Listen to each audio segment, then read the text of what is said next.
Good morning from the beautiful Lisbon. It is yet another day when we get the chance to explore this beautiful city. And we started the day with breakfast.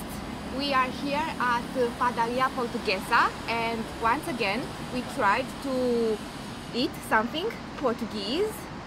We ordered some scrambled eggs, some bread with queijo, with cheese and presunto, some espresso and 2 juices. And for all of this, what you see here, we paid 9.50 euros. Not bad, right? We decided to be really touristy because we spent a little time here and we didn't do our research, and we decided to go with this furnicular to Bairro Alto instead of just walking, because we are very tired from yesterday, and why not? Sometimes maybe it's best to do the touristy thing and get some comfort and some rest. So the price of this touristy attraction is 3.80 per person, 3 euros 80 per person, but we get the 2 travels each. So the first travel would be with this one, with this furnicular, and the other the other round we can use with any of the furniculars in any direction we want. So yay, bonus for us. It looks like we are going back also in one of these.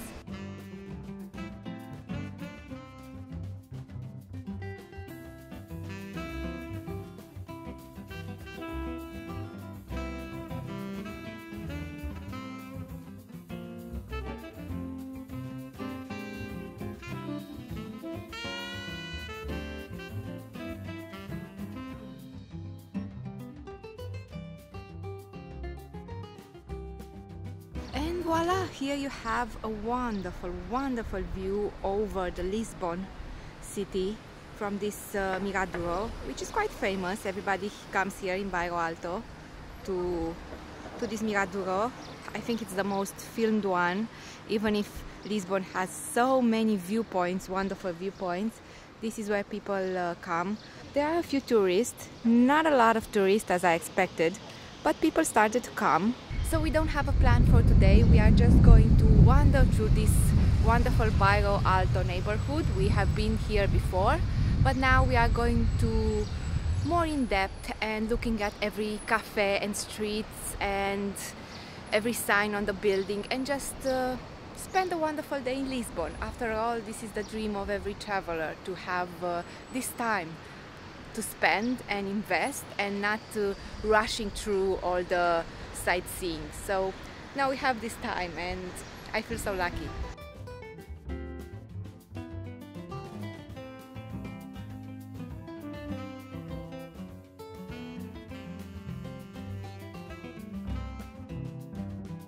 So we made another pit stop. I think this is how it's going to be today. Pit stop after pit stop at this kiosk. And these kiosks are very representative for Lisbon and Portugal, but Lisbon. They are everywhere and they're so charming. And you can serve here every kind of beverage that you can think of. Cocktails, coffee, juices, and also a little bit of food like pizza, croissant or something like that. And it's an enjoyable place to just stay and relax. And they have these chaiselongs and they are just perfect. Here we have one cappuccino with a view. And here we have one Mazagram coffee, which is a nice latte with lemon. This should be interesting.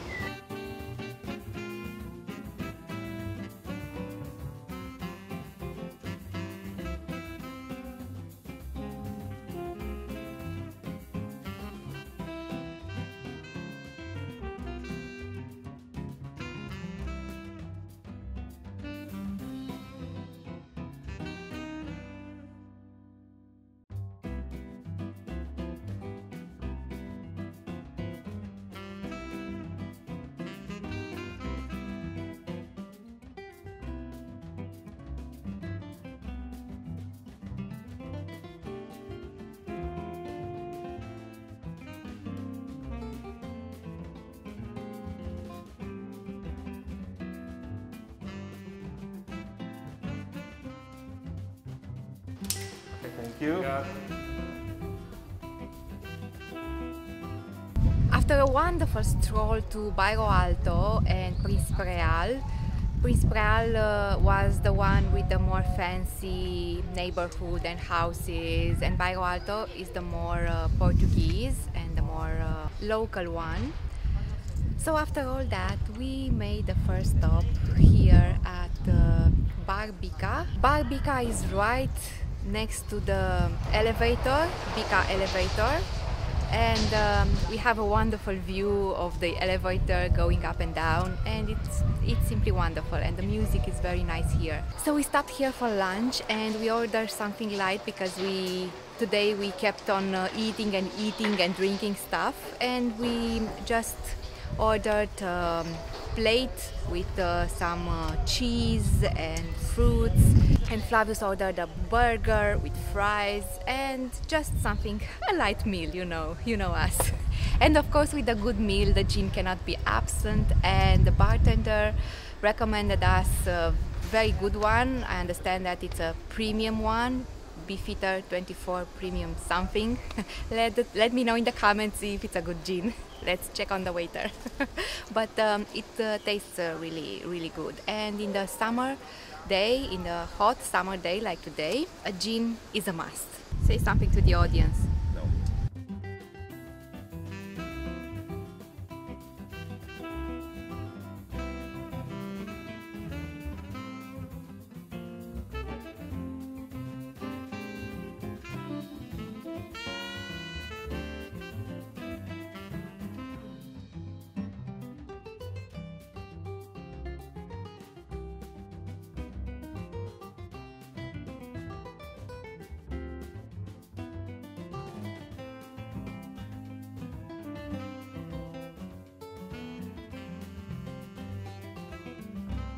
This place where we had lunch is right next to the elevator of Bica, and here also we can find this mural to celebrate the fado music. So I never read about that this existed. It is true that we never did much research about Lisbon before coming here, but it's so wonderful to discover these little things that are not so touristy, but they ought to be, because here they are celebrating all the fado musicians, and I imagine that they are quite famous. Fado music, it's an important part of Bairro Alto. We haven't been yet in a fado bar, but hope to be able to do that soon. So here you have the elevator, the Bica elevator, and here you have this mural. Maybe if you visit Lisbon and you are in love with fado music, and maybe if you know some of these musicians, you would want to make a pit stop here. And now, ladies and gentlemen, we are going to resume our very casual Lisbon stroll and hope to see maybe a museum today. And I saw yesterday when we are walking that they have here a money museum, so I think we are going to visit the money museum right now. I also visited the museum in London, and I got to hold that gold bar and see how much it is weighted. And also here they have a gold bar, so you can hold it and see how much it is weighted. And also this museum is free, so let's go.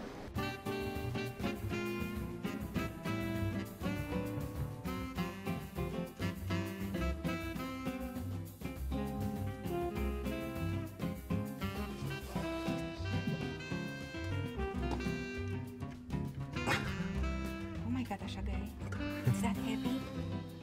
13 kilos. Oh God.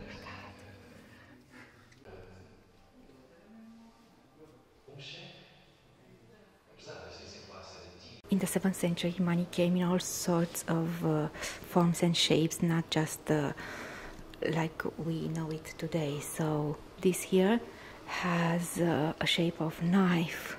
So this knife represents the actual money, because then money, it was all about the quantity of the material, not the shape of the material.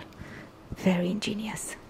So even if the exhibition is free, they give you at the entrance this ticket And you use this ticket to interact with the exhibition because, like it says here, the Money Museum has several interactive devices that record the visitor's image and voice in multimedia experience for educational and recreational purposes.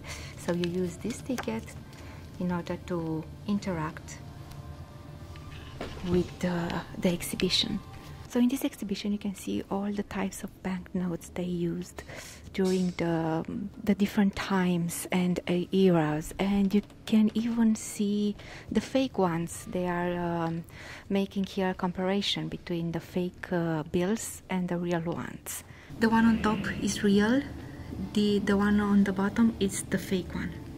I haven't set foot in a museum for such a long time, and I really recommend you to come and see this museum, not only because it's free, not only because it's interesting and you can find out about what money is, how the money appeared, how they are used, and see all these wonderful exhibitions. You can come here with the kids. It's very, very instructive. But the building, it's amazing. Oh my God, the building itself is the exposition. So I feel a sense of normality being back in a museum.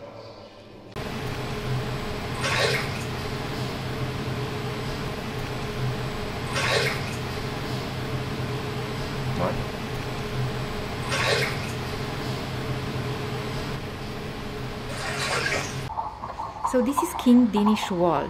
After the reconquest of Lisbon in 1145, they faced considerable economic development that led the city to grow beyond the Moorish walls into the Baixo Valley, which is this place. To prevent this area from pirate attacks, in 1294, King Dinish and the city authorities had a wall built, this wall, on the banks of the river Tagus.